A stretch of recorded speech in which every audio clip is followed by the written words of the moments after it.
So when we talk about extending equipment life, and we want it to be as effective and as efficient and as productive as it can be for as long as it can be. And what you'll find is there are machines that are 20 years old right now that aren't, they don't have any control on them whatsoever. There's no PLCs, there's no electronic drives.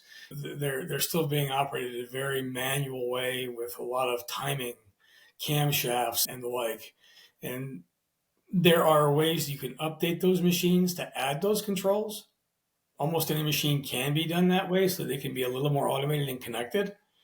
Nowadays, that'll give you a longer life on the machinery if you don't want to spend the capital asset money to buy new equipment.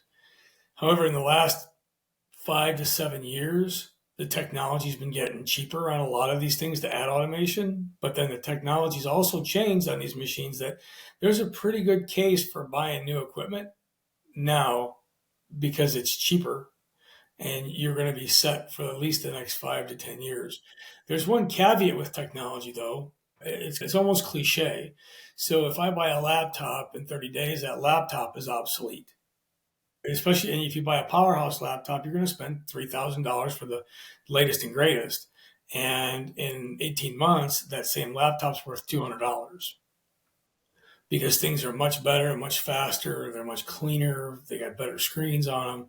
For years in manufacturing equipment, that was never the case. You had bought something and the way it was engineered for the next 50 to 100 years, it really could be.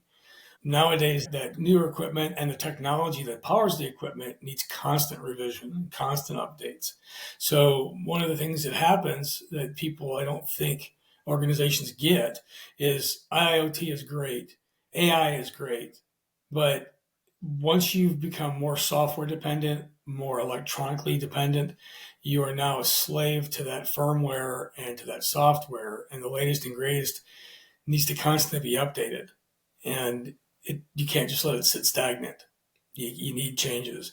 The other piece to that is, as a caveat, is that just because you add this electronic technology, you have to keep updating your skill base too, because the people that work on those machines are going to need the tools and the technology and the capability themselves to be able to maintain that equipment because they'll still have to maintain it. Robots maintain themselves up to a point, and then they need a maintainer to help them.